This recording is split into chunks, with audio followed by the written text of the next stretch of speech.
Khoa here, and in this podcast, I'd like to introduce you to a man named Benjamin Harvey. He is the founder of Authentic Education, one of the best personal development education companies in Australia. He went into a lot of debt. He actually went into about $130,000 in debt. He was depressed and everything, but he managed to change his whole life around. And he said that personal development really changed his life. And today he's well known throughout Australia, and he's also impacting thousands of lives all around the world. So I really think you'll really like this particular podcast because it's all about transforming your life and transforming yourself to become a better person. So without further ado, here's Benjamin Harvey. Thanks. Looking good. Oh, he's right up on the mic. He's right up on the mic. Right on the mic. So can we have mics? Can we? Wow, look at that. Mics allowed? I love the setup you've got there. So what gear is that? You got to tell me what gear that one is. That's Rode Podcaster, mate. Rode Podcaster with a double pop guard. Nice. No expense spared. You've even got the sound studio at the back as well. Good sound quality as well. Yeah, good man. Thanks for having me on your show, by the way. No worries, anytime. Got your details from Cham, and it's been a while. Jackie Cham, yep.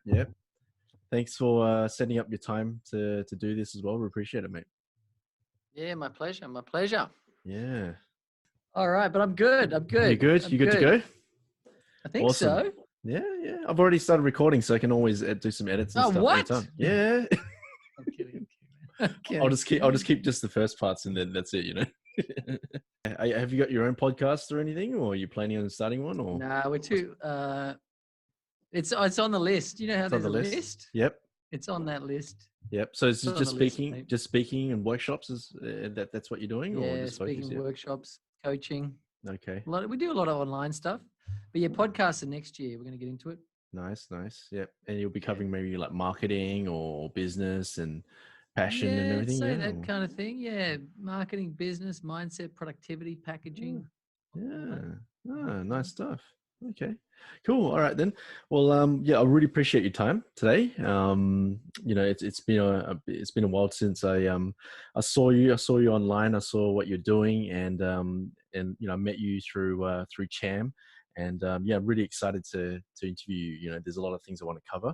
I heard you speaking on a few other podcasts, and you got some really great materials. So I know that the people thanks, buddy. I know that the people who are going to listen to this is going to get a lot of great value. So it's a true honor to interview you, sir. So, okay. So for those who don't know who you are, obviously you started Authentic Education, but I'm just curious about what was the mindset behind that? What was the mindset behind starting Authentic Education? What was the transition to that one there?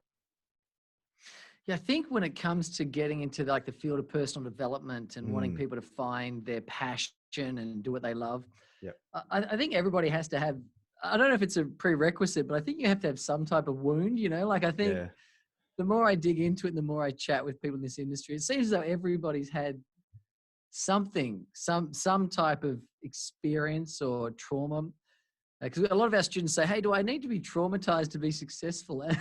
And I kind of say, no, I don't think so. But it seems to be that that's the case. And so for me, I kind of got into it because I wanted to help people do what they love.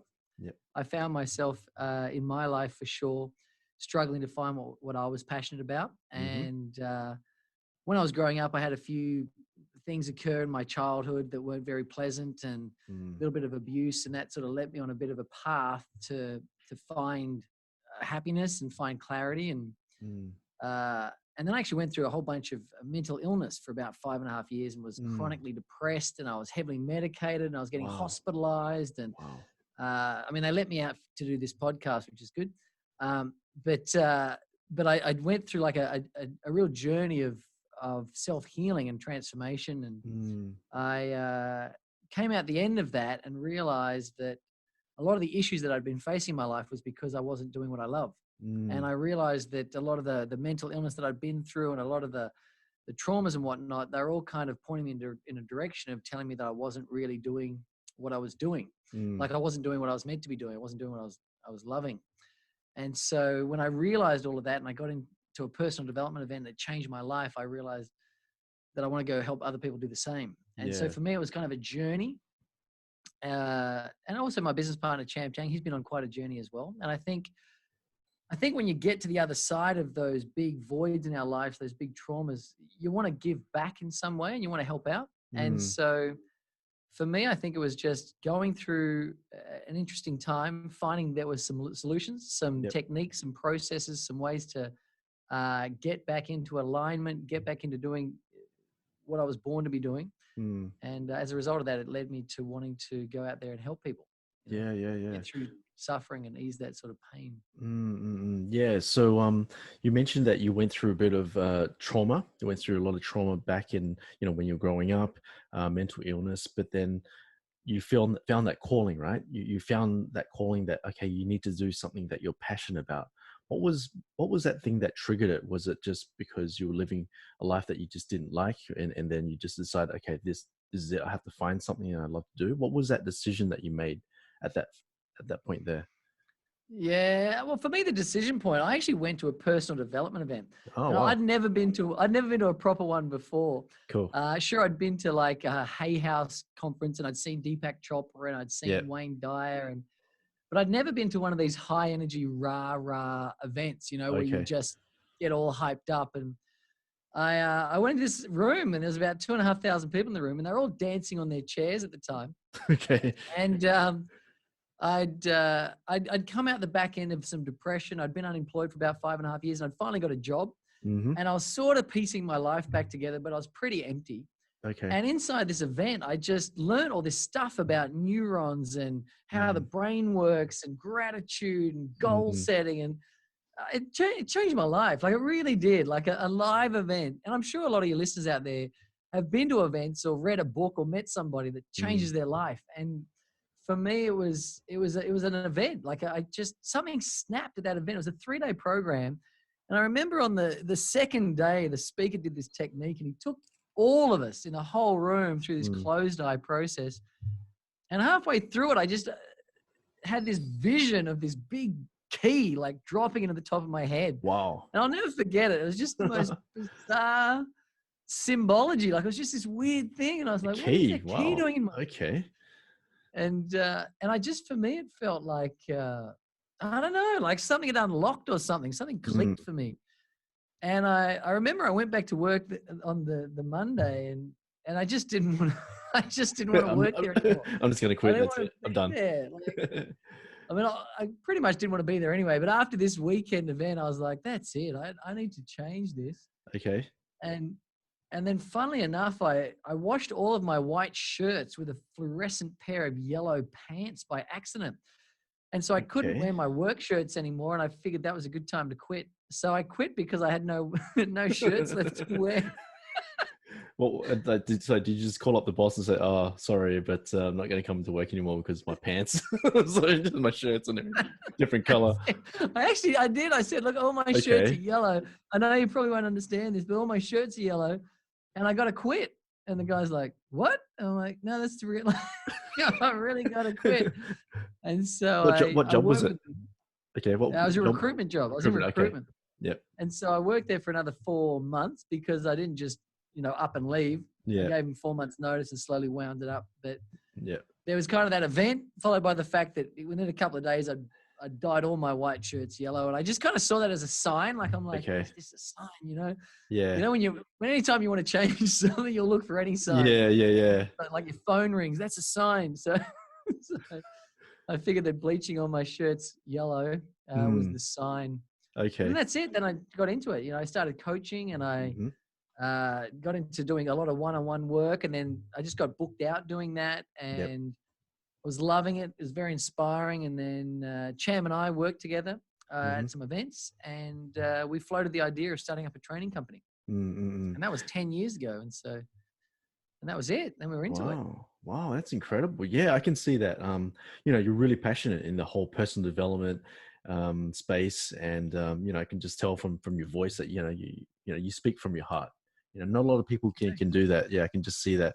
A lot of people, they just like to get upstage, and they have all this ego. But for you, I can just tell that you speak from the heart, and you're really passionate about this industry. So, is there any books that really impacted your life that led you onto this path? Just curious. Yeah, it's funny. I'm actually There's probably a lot of books, but is there yeah, there's a one that's lot of books. yeah? The problem is I don't read. Well, it's not really the problem, but I'm a really bad reader, and I'm Okay, happy to admit that. I was dyslexic until I was about 27, and so okay. I only taught myself to read when I was about 27 years of age. So I listened to a lot of my books. So for me, Mm-hmm. I'm a big book listener. I'm an avid Audible uh, uh, .com.au listener. Nice. And so I'm a big fan of Audible Yep. and books for me. For me, I all started with a Wayne Dyer book called Real Magic, long time ago. Mm-hmm. And I had the cassette tapes of all things. So this was back in the cassette tape days. Oh, yep. I had I remember the that. cassette.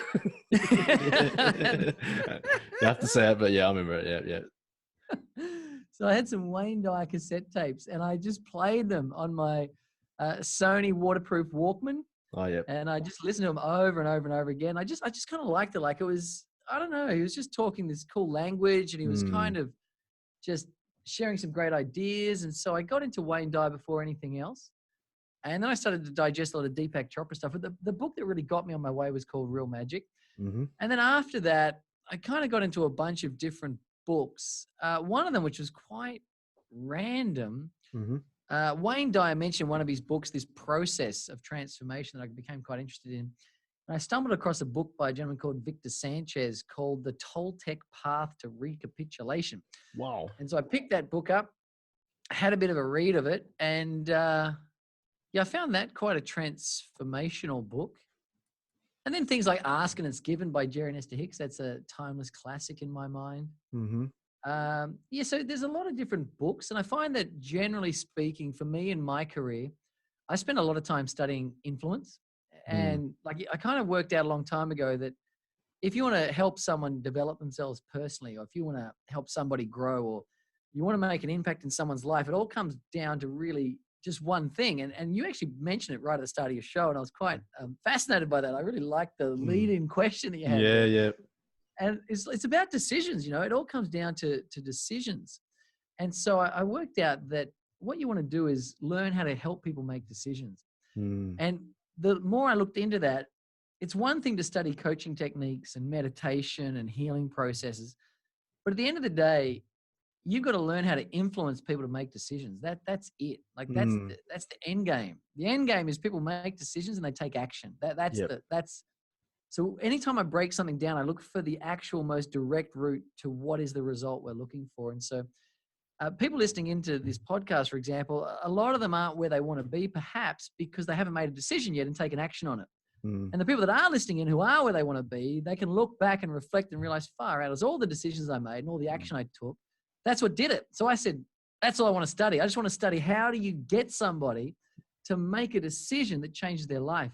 And so for me, if you look at the books that I've read, 85% of them are on influence. 85 to 90% of them. I study influence every single week of my life. I spend the most amount of time learning how to sell. Like, how do I sell someone the belief that they can have a better life? How do I sell someone the fact that they can have good health? How do I sell someone the understanding that they can, you know, go out there and be an entrepreneur like you, go out there and have freedom, go out there and create the life they desire, you know, travel or have great relations, whatever it is. Like, how do you sell someone into believing that? Because people believe that they can't have any of that. And so I soon realized that all personal development is learning how to sell yourself and others new ideas that you're willing to decide and act upon. So when it comes down to that, the best book I think I ever read, ever, ever's a big word, is probably, it's a book called Yes, 50 Secrets from the Science of Persuasion. Wow. And it's based off Cialdini's work. Influence one, right? Yeah. So Yep. it's based off his book, Influence, the Psychology or the Science of Persuasion. And then someone who's got all the key elements out of that book and just summarized the top 50 techniques you can use for influence. Wow. And I reckon I've listened to that book seriously over 50 times. Like it's on high rotation, because a lot of people think that I'm always studying metaphysics. I talk a lot about spirituality and energy and all that stuff. I love it. So I love it too. Like I love the fact that that science and spirituality have really like, it's like science is catching up to spirituality. And in this You can't era, see it, but it's there, right? You know what's there. yeah, You can't see it. Yeah, it yeah, is. yeah. And the overlap is just, it's awesome now. You know, you don't have to believe stuff anymore. Like Mm, in this day and age, you don't have to believe anything. You mm. just, because science is already saying it's there, it's happening. Yep. So there's a lot about spirituality that science hasn't caught up to yet, but the overlap at the moment is fantastic. So I spend a lot of time meditating and tuning into all of that. And so a lot of people, I guess, think that I'm always reading these mystical books, but very few people understand that 85% of all my literature is on selling and influence. Mm. And I reckon, you know, I think you get a bit of a cross section of listeners that come along to your show. And if there's anything I advise anyone, is just learn the art of influence as early as you can. It's a lifetime gift, that one. Yeah, yeah. Definitely, like when I'm reading the personal development books as well, they all say the same thing, is that everything in life is like a sale, because it's not just you're trying to sell something and make money. It's also selling your ideas. The ones who know how to close, the ones who know how to push out an idea, a project, whatever it is, they're the ones that move the world. Nothing happens without a sale. So, so that being I said, love that. I yeah, love that. I I do. love it. It is, man. I'm like, brother, I think the listeners out there would want to maybe just rewind what you just said, right? I think they need to Hey, somehow it's all you, rewind. man. It's all I you. don't know You're the how one the that's podcast. I don't know how podcasts work, but if you're listening, rewind what you just said, because that's it, man. It is, the whole thing is a sale. Everything everything. is a sale, and if people would just to understand that, because I see people all the time struggling to succeed in life. Mm, And I just ask them, how much time a week do you invest into learning influence? And they say none. And I say, well, how do you ever expect to succeed at life? mm, You can't, because the world is out to influence you to be a certain way. And you have to be stronger than that influence. You have to be better than that dynamic of the 9 to 5, the retire and get your pension and all the other things that we're taught. That's yep. all influence. And if Mm. you don't know how to be better than that, you're going to be trapped by it. Yeah, yeah. So can you give me an example of how you were able to influence one of your students from one of your workshops to change their life? Can you give us an example? Yeah, I think, well, first of all, when it comes to influence, you can't really influence anybody to do anything they don't want to do. So Yeah. I think it all just comes down to permission, permission and intention. Yeah. So if your intention is there to help people and they've given you permission, then you can definitely influence them. And there's many techniques out there for Yeah. sure. But it'll always just come back to what I refer to as shadow values. Like for me, the strongest influencing process that I have ever discovered in the history of personal development. I've studied a bucket load of techniques. And I've got every certificate you can find. And, Mm, like, I think when you're really screwed up, like I was, you just you just do everything. Like you yeah. try anything, Like I remember once listening to a Wayne Dyer CD, and he said, if someone told me that crystals heal hemorrhoids, I'm going to be the first person to buy a crystal toilet seat. Oh, wow. And what he's trying to say that he'll try anything, like he'll literally just try anything. And so for me, I was always studying every technique I could find, and they were all really good. But then I came down to realize something about how we're wired, and we're pretty much wired in a way that every action that we ever take, we get a feeling from it, right? And Mm, this is nothing new, but the reality is people need to wake up to that. People need to wake up to the fact that, I mean, you're interviewing me right now because you get a feeling from it. And I'm mm, being interviewed by you because I get a feeling from it. mm, And mm. if we weren't getting feelings from this, we wouldn't be here, Exactly. Yeah, yeah, right? You exactly. wouldn't be talking to me and I wouldn't be talking to you. 100%. So Yeah.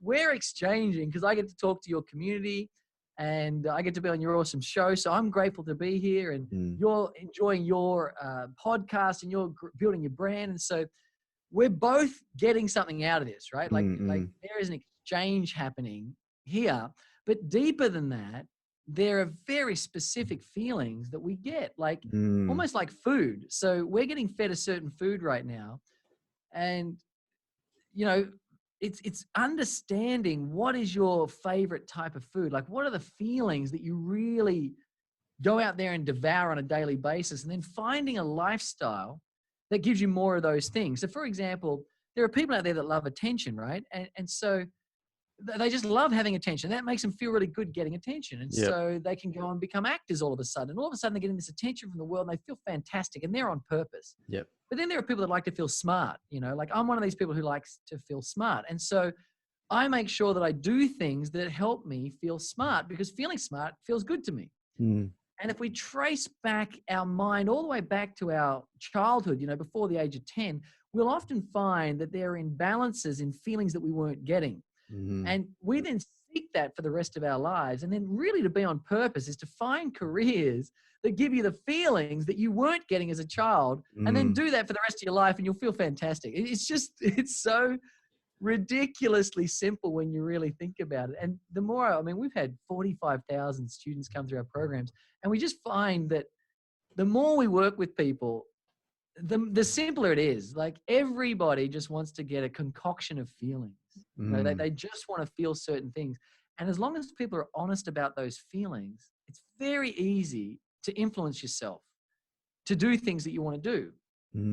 But the problem is we have this battle that says, I get more of a sense of being, rebellious by sitting on the couch doing nothing than I'd ever get from going to the gym. And so there's this internal battle that says, I want to get this feeling, but I'm getting more of it by this old habit. And so, first of all, I think for everyone, they just have to have an understanding of what are the feelings that they love? What are the things that they enjoy? And from there, it's very easy to then go and influence people. And like we have clients all the time that come through and, for example, we had a teacher come through and they were having a chat, and they were trying to work out what feelings they get from teaching. And they realize that they get a whole bunch of control because they get to tell the class what to do. They get a whole bunch of attention because they're in front of the class.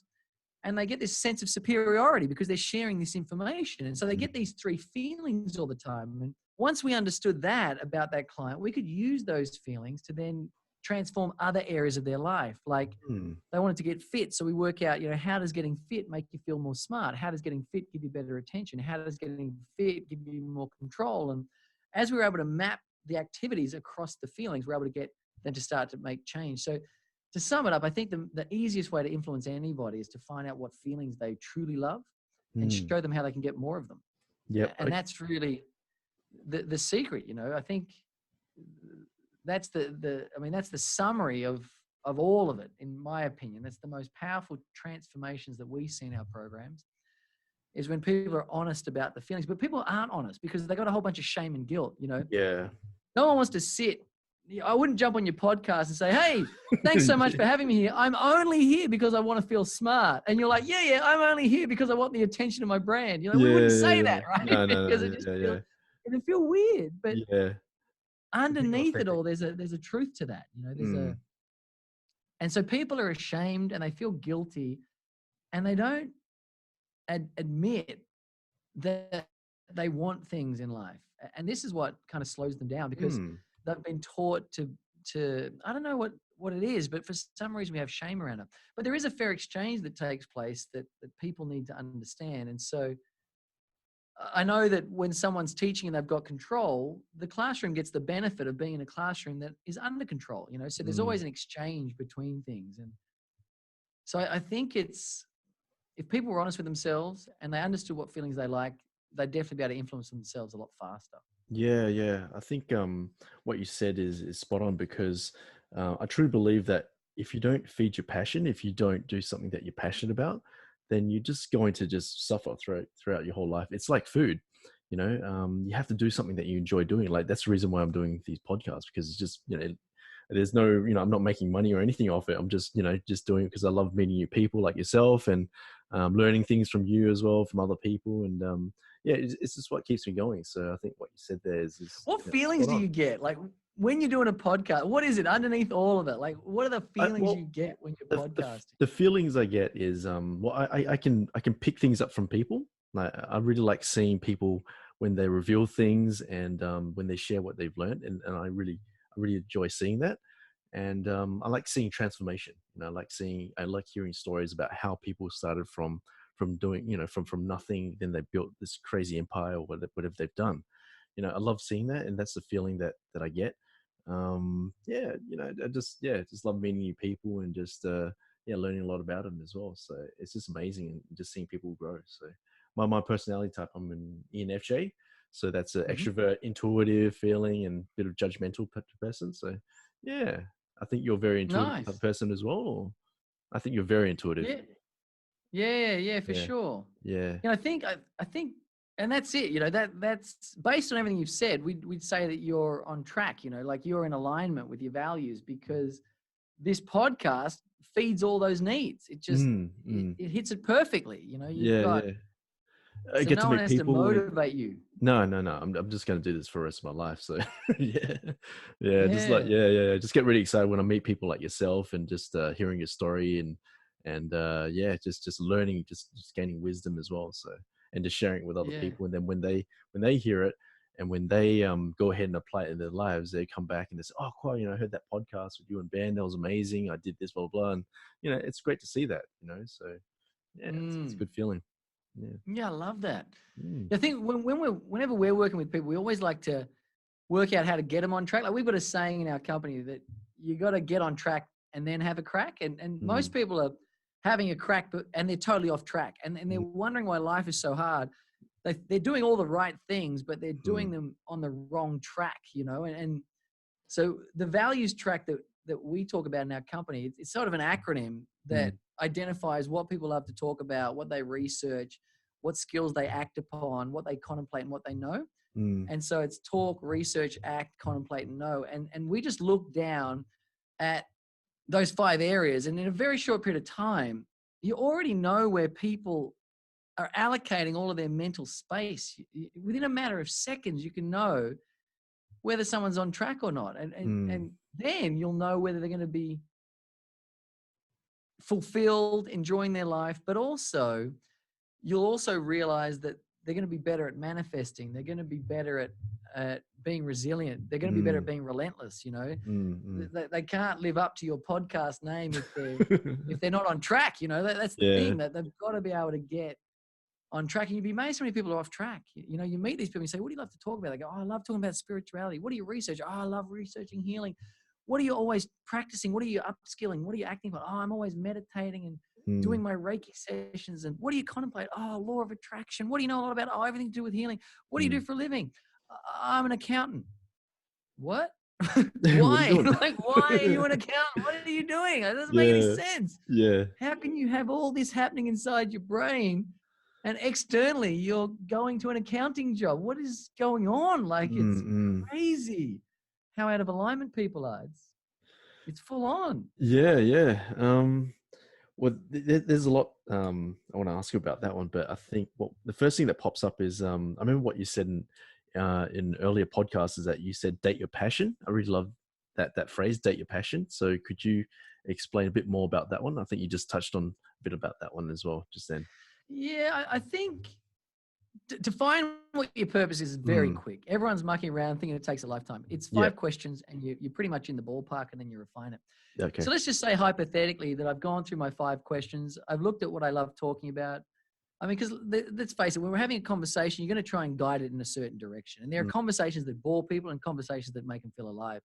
And if we were to sum up purpose, it's anything that makes you feel alive. When you're getting ready for a podcast, 9 times out of 10, you're going to feel energized. Like you're like, I'm on, and the energy's there and you feel great. And Yep. I love talking about this stuff. So, Mm. before this, I was sitting here sort of, oh yeah, had a long day, lots of work. But Yeah. as soon as you turn the thing on, I'm Let's like, I'm go. on. I'm like, yeah, it's game time. Time to feel smart. Yay. but people know the stuff that makes them feel alive. But the thing is, you got to look at your purpose and your passion like you're dating. A lot of people Mm. think that they wake up and that's it. You get married, done. Yep. That's it. Your first date, you're married. But they also believe that there's no point going on a first date unless they've already committed to marrying it, right? Mm, So mm. people think, I probably shouldn't date being a landscape gardener unless I'm fully committed to being a landscape gardener. Mm. Because they get sold this rubbish about unstoppable determination and all this crap. Mm. It's the fact is you can't know if you love landscape gardening until you do a couple gardens. But so many people are sitting at home, preventing themselves from going on a first date with their passion because they believe that unless they're ready to marry, they shouldn't be dating, which is so counterintuitive. So I always say to people, I say, look, go on a date. What does a date look like? It means go and get a book. Go and get a book on whatever you're interested in. Read it. Just test it out. Yeah. And the next date, go to a seminar, like learn a little bit. The next date, go and visit some people who do that. Then the next day, maybe go do some work on the weekends. Then maybe go part-time and then, leave the toothbrush over at their house and some clothing. And then eventually you'll quit your job. But start dating, because if you don't start dating, you're never going to fall in love. Yep. You can't fall in love until you've fully begun the dating process. It's kind of how it works. And we ask people all over Australia and throughout the world, raise your hand if you've ever experienced love at first sight, like authentic love at first sight, and you are now married to that person. And out of a room of 500 people, we'd be lucky if one person ever puts their hand up, right? So it doesn't exist. Everybody else in that room dated before they fell in love. That's the reality. And that's the same with your purpose. You still there? Hello? Oh, yeah. You there? Connection is unstable. Yeah, man. Okay, yeah. No, it's all right. No, just froze a bit. Yep, just froze for a bit. Yep, sorry about that. Okay, I think we're good. That's all good, man. Yep, okay. All right, then. Okay, so you go shadow values, date, passion. Okay. I think you briefly mentioned before about the person who was in accounting, but this person has got so many ideas. This person wants to go out there, change the world, wants to write books and everything. What would your advice be to that person who wants to branch out from accounting to doing the thing that she loves to do? What would be that advice that you'll give to that person? Because this person's probably got a house, paying bills and stuff, but when you're starting out, it's hard to get income. So what would your advice be to that person? Yeah, I think income is the biggest problem, right?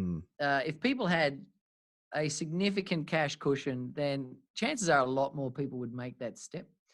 What I generally recommend to people do is work out what your risk tolerance is. Everyone's got a different risk threshold, and people just need to understand, look back at your life and realize, how do you cope with risk? If you cut all the ties and burn all the bridges, do you function your best? Or do you have a nervous breakdown and fall apart? And your life will tell you that. So I have a very high risk tolerance. My business partner has a very, very low risk tolerance. So we have very different processes. So Cham, he went slowly, part-time, reduced salary, slowly step, and then went in. I just quit my job and went for it. So completely different approaches, right? Yeah. And I mean, when I did it, I was $137,000 in debt. So I was in massive debt. Wow. I had no income whatsoever. And I quit a job in recruitment that had earnings of about $180K a year, but I was still in massive debt. And I went to doing energy healing sessions for $35 an hour. Wow. And I was only doing about 2 or so a week. So 2 times a week, I was doing 2 sessions. So I was making about $140 a week maximum. So I've left a nearly 200 grand salary. I'm $137,000 in debt, and I'm making $140 a week. And I am going backwards financially like a freak. And 3 months in, I went bankrupt, broke as. I didn't go bankrupt officially, but I was broke. And I went back and got a part-time job in recruitment. And oh my goodness, I have not revealed this publicly, but I'm going to say it because I feel like it. Thank you very much. I got fired from that job. I got fired from the part-time job because they came to visit me, and I was out doing a Reiki session. Oh. So I was working in this recruitment job. I wish I was in camera. Managing. Wish you got that in camera, like when it was happening. I was like, "What the hell?" Just see your boss doing Reiki session. So I was trying everything, and I was doing what I was meant to do in that recruitment job, but I was also trying to get my business started up, and they didn't want someone kind of half in, half out, which is fair enough. So I didn't get fired for any other reason. It just wasn't my level of commitment wasn't there. Okay. But I really did try everything, but I kind of just understand that I'm going to make it. I got this belief that I'm going to win eventually. And Jim Rohn always hammered this idea of an until mindset. And I think people need to be relentless. You just got to not quit. If people want to know the secret to winning, you just don't quit. That's the whole idea. So financially, I was smashed. I was going backwards. No one was lending me any money. I was pretty much done. My parents cut me off. My brother cut me off. Everyone who I could ever get money from cut me off completely. Wow. And so I was broke. That was it. I was done. And then at that point, I realized I have to make it work. And I just started to do everything I could to get clients, everything I could to get healing clients and energy clients. And so that was my way of doing it. Now, if Cham did that, for example, with his risk tolerance, he wouldn't function. He would go back to a job and back to a full-time job and stay, like, because he has different thermostats, right? And neither is good or bad, right? Everyone's got their own thermostat. And some people say, I wish I could take more risks. And then other people say, I wish I could take less risks. And there's pros and cons to everything, but everyone needs to listen to it. So that lady who wants to quit a job, she needs to know what her risk tolerance is. Can she go completely cut all ties and go for it? Or does she need to stair-step it? And stair-step it means, go to work every day feeling like you're already doing the thing you love. So if you want to be an inspirational speaker, go to work, do your accounting, but every day feel the feelings of being an inspirational speaker. Love that. And then do some work on the weekends, do some work in the evenings, and you'll start to get your cells more vibrationally aligned to the food of being an inspirational speaker. And then go part-time. But the most important mistake that people make is they think they're going to replace their income like straight away.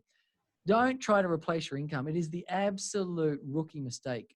Replace your minimum living expenses. Don't replace your income. Because replacing your income sets the bar way too high. Yeah. And the fact is, when you transition, you're going to go backwards. That's the reality.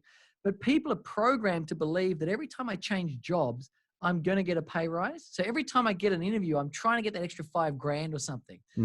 But you're not changing jobs. You're changing careers, right? So you don't get a promotion first career change. You go backwards. That's it. And I'm not trying to, set up a negative mindset in people, but I'm just trying to tell you the reality. Yeah. I haven't seen anybody yet transition career and go to a higher salary like that day. It doesn't happen. There's a gap. There's a gap. You've got to learn the ropes. You're going from a black belt in your career, accounting, to a white belt in inspirational speaking. And so there is a learning curve.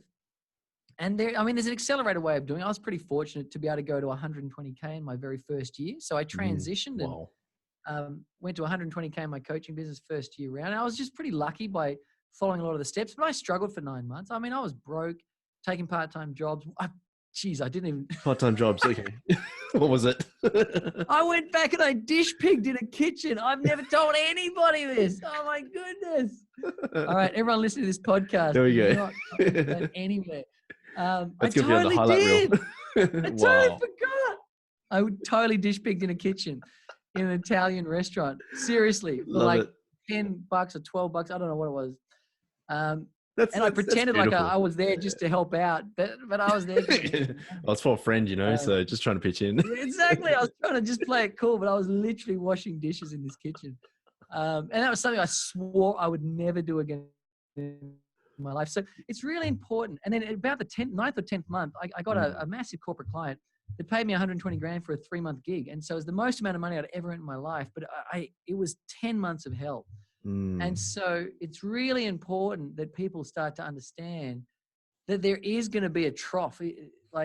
It's just it. And so if the person can understand how they deal with that and their risk tolerances, and then they're learning smart business and they're learning packaging and they're learning sales and they're learning branding and they're understanding marketing and they're getting runs on the board and they can see themselves create value and sell it in a marketplace and actually see that happen. The second they see they can really manage their own financial destiny by making sales in a marketplace, once that they understand that they can create value and exchange it, at that point, then invest more time in it, but just learn how to get that value exchange to happen. So that's what I generally recommend is, first of all, understand your risk tolerance, manage your expectations, and work out your minimum living expenses, and just stop pretending to have this Instagram highlight reel life where you're trying to photograph yourself in all the fancy resorts and all this other crap people are doing. All that's right. Yeah. All those people are broke. all Yeah. those people. Oh, sorry, I take that back. I mean, Grant Cardone is not, but, No. but the I think he's the majority real of deal people, there. Yeah, he's got the shirt. that's it. Yeah. For the majority of people who aren't Grant Cardone, right? They need to realize that these people are highlighting a life where they're losing. Hmm. And so it's just about managing the process of becoming independently wealthy and understanding how it works. So that's what I recommend. Starting there and have a number, know what your minimum living expenses are. Yep. A lot of people don't realize that they can live off 30 or 40 grand because they Yeah. did at some point in their life. They did Yeah. Yeah. live off that. And so it's understanding that concept. Mm-mm. Is there a way to measure your risk tolerance? Is there a special technique that you use to measure it, or you just Yeah, it's a bit subjective, isn't there it? Or like, actually is. is it okay? You can actually go and get a meeting with a financial planner. Mm-hmm. And financial planners have a risk tolerance questionnaire. Oh, okay. So you can probably even do them online, right? So you don't actually Okay. have to get financial planning or financial advice, but one of the very first steps a financial planner ever takes their clients through is risk tolerances. And so I knew this before that, but it wasn't until I met a financial planner that I realized that they have a questionnaire for it. Mm. But I'm pretty sure if people Googled around, they'll find one online. Yeah, It just yeah. asks you, it really just asks you, if you had no money and you had to live 3 months, how would you feel about it? And just questions like that. So it Yep. kind of lets you understand what you can handle. But Mm. I think reflecting on your life, people know if they're conservative, people know if they're risk types. And I think that's something that reflectively you'll sort of be able to work out, but for sure there'll be some stuff online. I remember I was watching a video by Casey Neistat. He's this really famous YouTuber. He's got millions of subscribers, and he's out there making all these crazy videos. And he said on his video, he said that when he went up there, he was accepting an award from Natalie Portman, and not a lot of people knew this, but when he accepted that award, the same night he went back home and he lived in his parents' basement or something because he was just broke. But along the way, he just had to do whatever it takes to get to each of those steps, and not a lot of people can see that. But just remind me of your story about working as a dishwasher. So not a lot of people see that, but I guess that's the stepping stones towards getting what you want. Yeah, I think one of the things that also helped me out quite a lot, and this is something that I recommend all the listeners out there do, try to scale take your brain all the way back to the very first job you ever had and write down the hourly rate you were paid, right? So for me, it was $7.40. So, well, the very first job I ever got was $5, but I'm not including that because that was with my brother. But the official job that I got when I was working for somebody else was $7.40. And that was for scrubbing the dirtiest dishes in the filthiest kitchen. And I remember how hard that was. And so if I was to get paid $10 to do what I love, that's a gift. So I never lose perspective of the very first hourly rate I ever got and the crap I had to do to earn that money. So when I get to sit here and talk to you, or when I get to have a conversation with someone who wants to change their life, or I'd do that for free. I would do it all for free. The money is a bonus. Like to be able to do what you love, that's the reward. That That's is the reward. So anytime that I ever get stuck or think about money, or I find someone that's trapped in it, I just always think back to $7.40. That's the number. I'm like, it's $7.40. If I'm earning more than $7.40 an hour, I am happy. I am doing well. I've succeeded.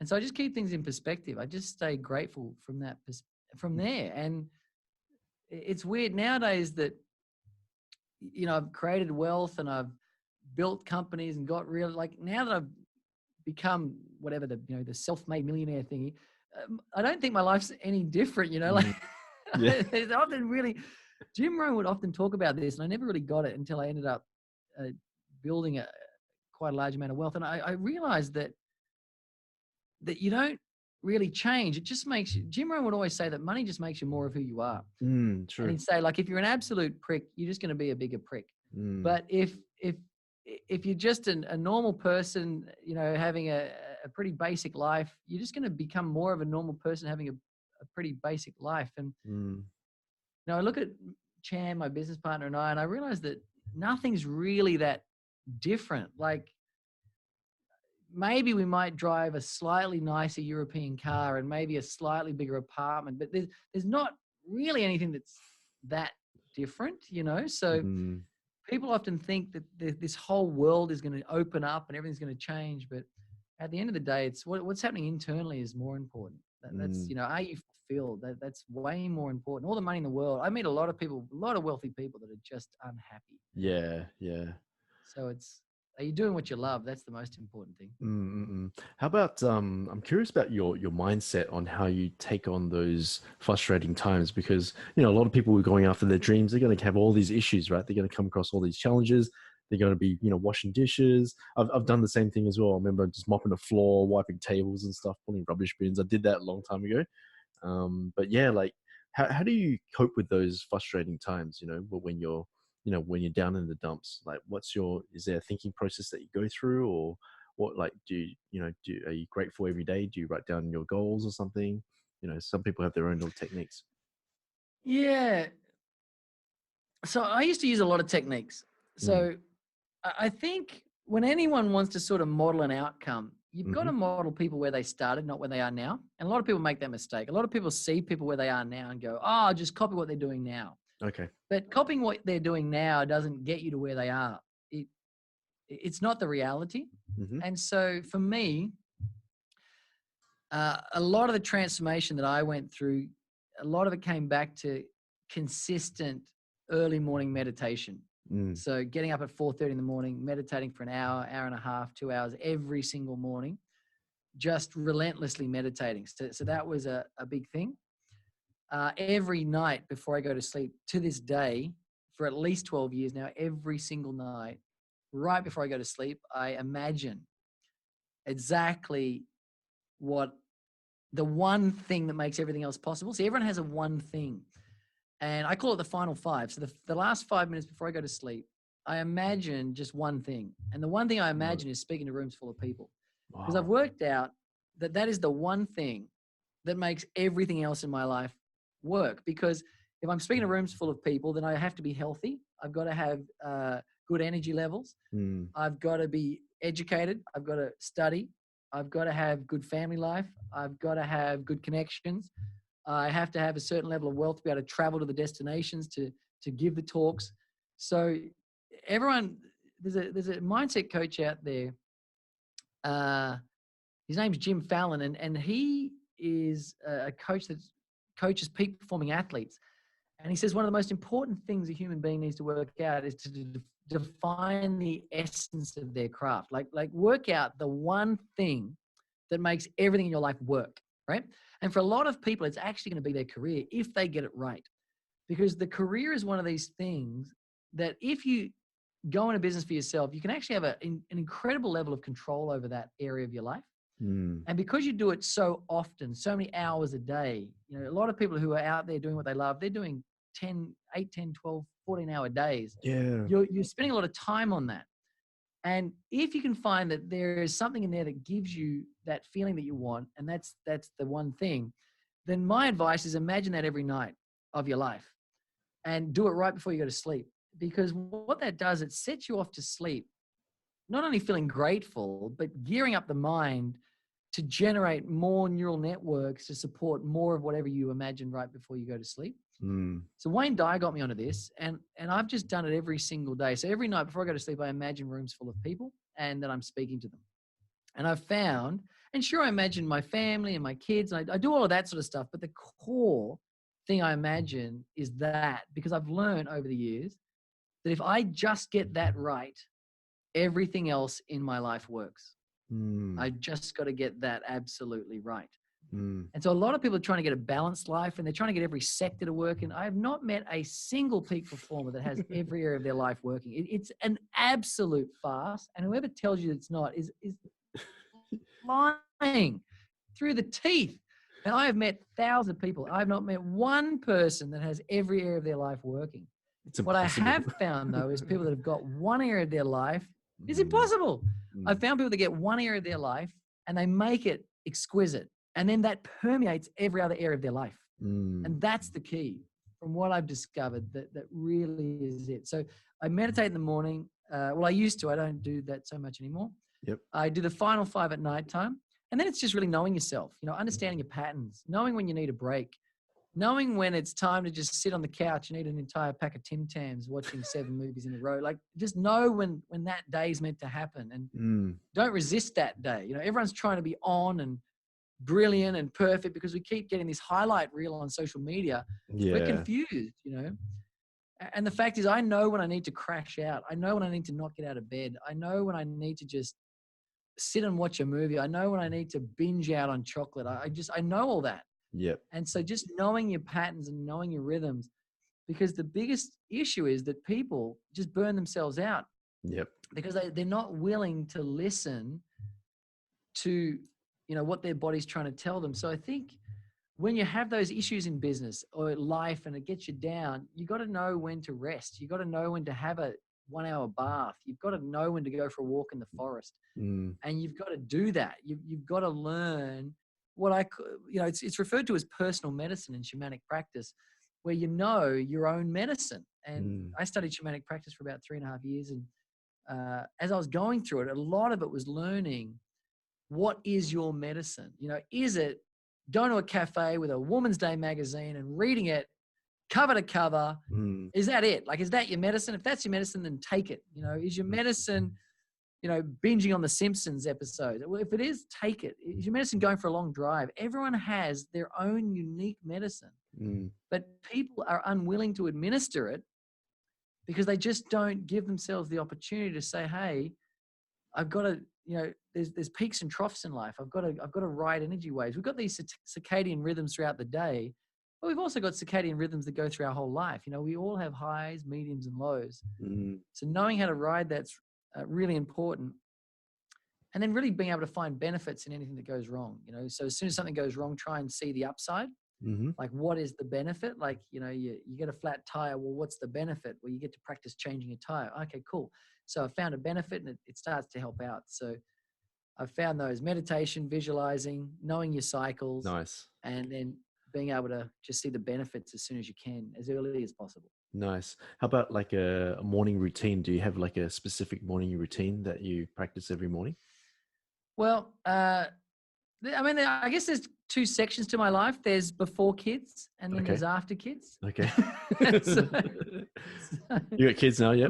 Obviously, yep. Yeah. Before kids, I had rituals for sure. And for me, it was kind of get up, meditate, do some like dream analysis. I was a big fan of dream analysis. Used to do that every morning.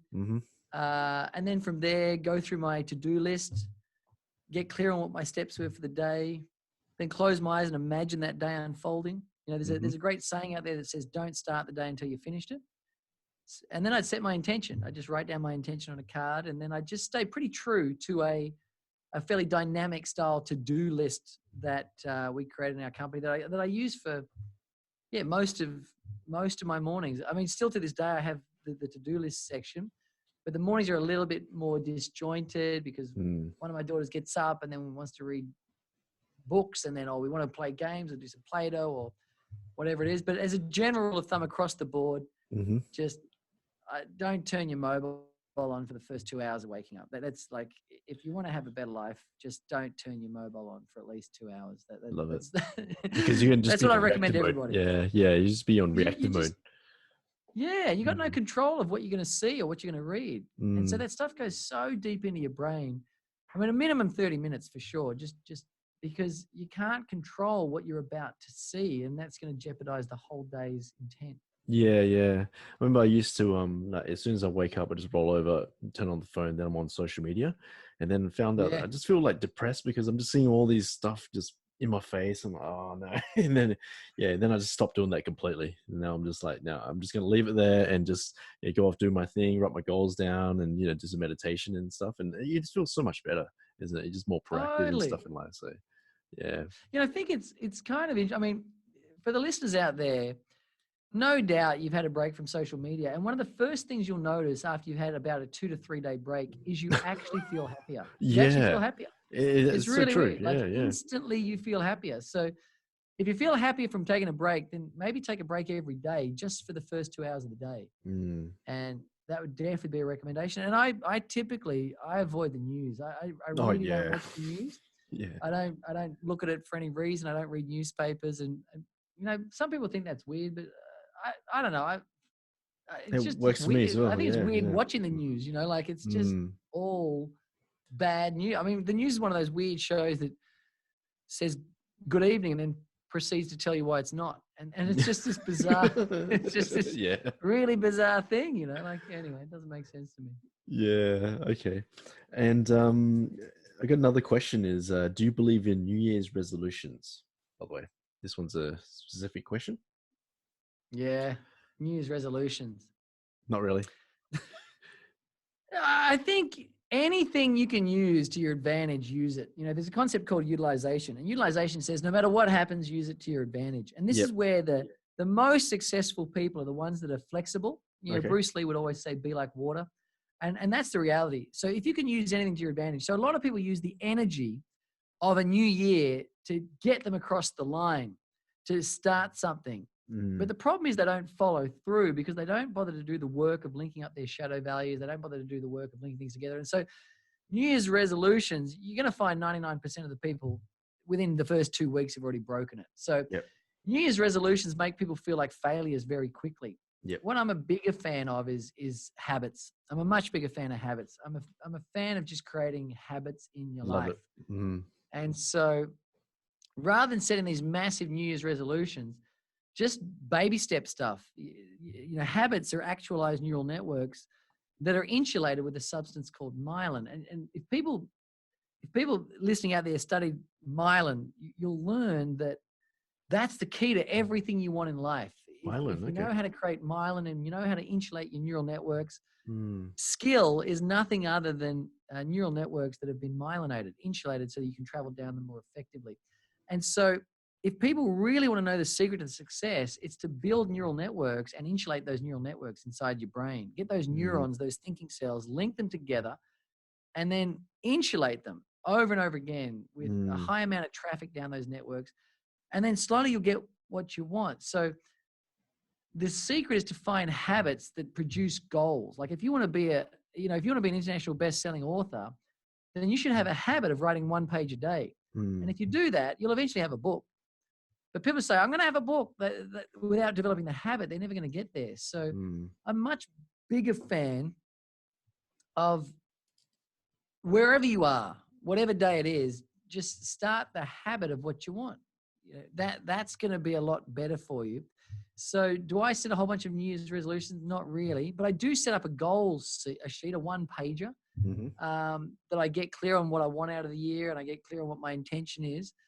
But I'm not saying, all right, this year I'm doing blah, and this year I'm doing, it's none of that. I just slowly build habits because Warren Buffett said the best. He said the chains of habit are so light that you can't feel them until they're so heavy you can't break them. And so it's really important that people stair-step things. Like if you want to get out of bed at 5 in the morning and you currently get out of bed at 7 in the morning, don't set your alarm for 5 in the morning. Set your alarm for 6:57 and get up 3 minutes earlier. And do that every day for a week. And then get up at 6:55, then 6:45, then 6:35. And do that every day for a week or a month until it's a habit. And then by the time you get to 5 a.m., you'll do that for the rest of your life, not for 2 weeks, for the rest of your life, because you've got the neural network that supports the behavior.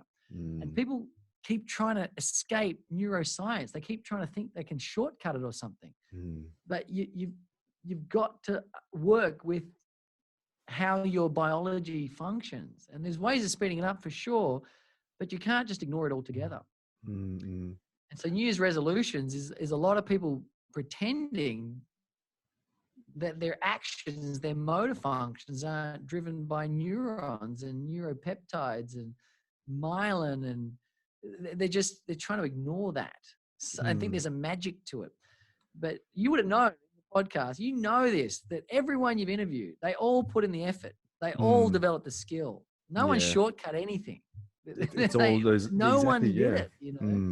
It's effort. Life rewards effort and action. And so, I'm not a big fan of them, but I understand there is a benefit to get people across the line with the start of a new year if they currently are really struggling with an idea. But my advice is always baby step it. Don't take this giant action.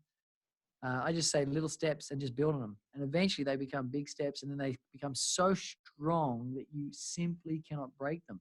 Like I started taking cold showers a long time ago, Love but it. I didn't just jump straight into a cold shower. I started with 5 seconds, then 10 seconds, then 15 seconds, then 30, and then a minute, then 2 minutes, then 3. And then all of a sudden now I've not ever missed a day. Even when I visit Canberra, where the water comes out at 0 degrees virtually, I just don't miss a day anymore because it's habitualized now. So habits rule the world. They win the game.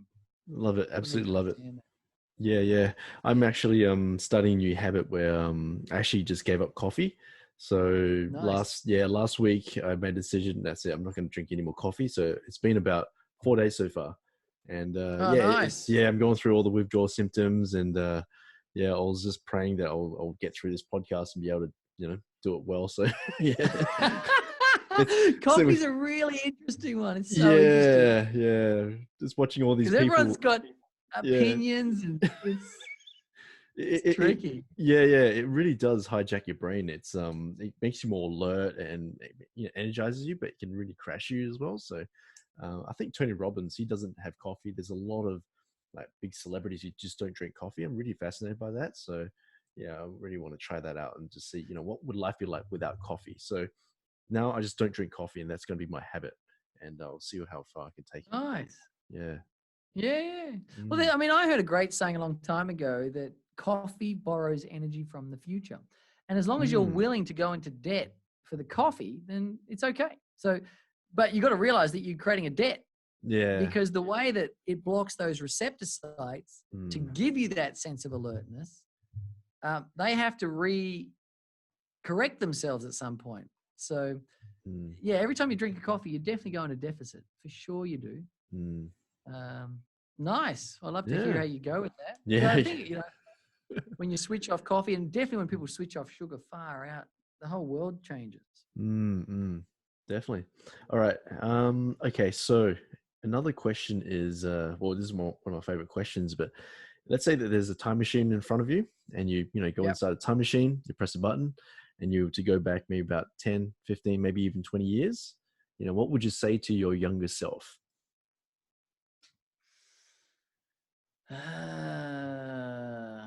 Well, the first response, right, that I always get is I just say 3 words to my younger self. I would just say, live your love.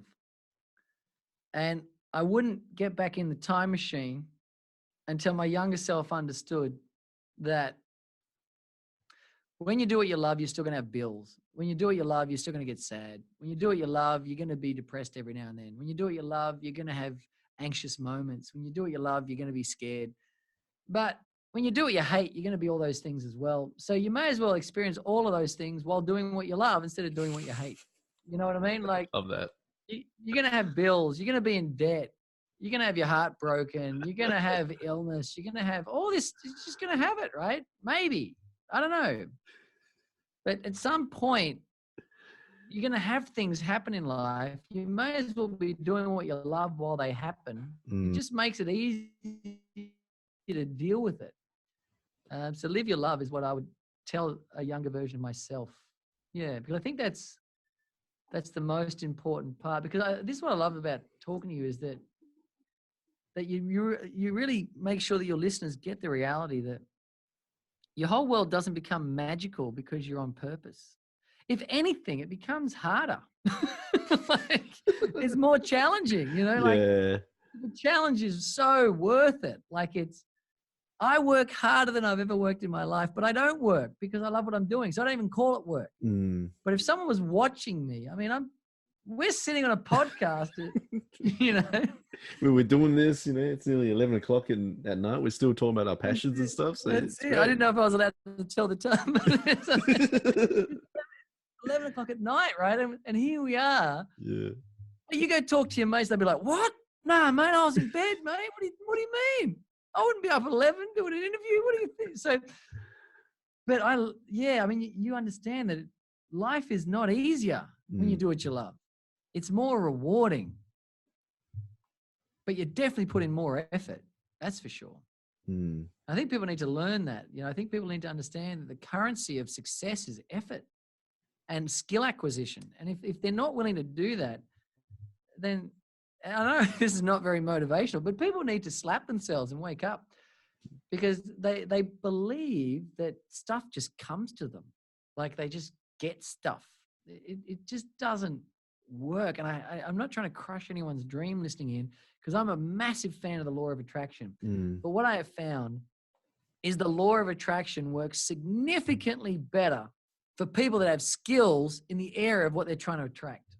And that's just the reality. So use them both. I use the law of attraction all the time, and I'm always upskilling. I'm always studying. I'm always practicing. I'm always putting the effort.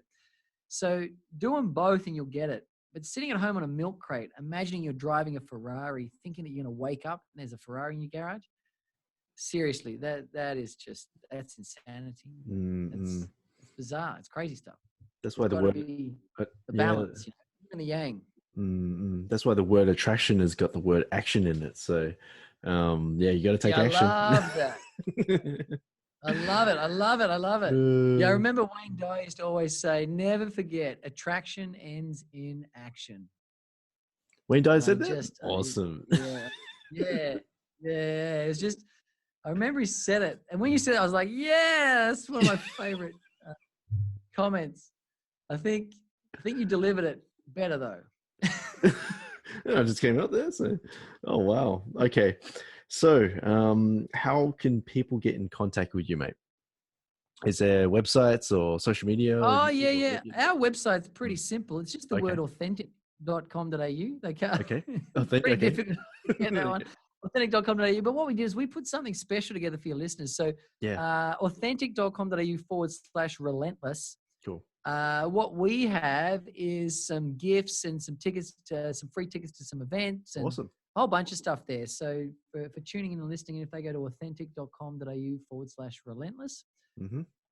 Yeah. So the listeners, when you go to our website, authentic.com.au/relentless, we've got a whole bunch of free stuff there. Also, I recommend just click around our site, because on most of the pages, there's a whole bunch of free CDs and educational resources. So I actually recommend, don't go to our store and buy stuff in the store. First of all, spend about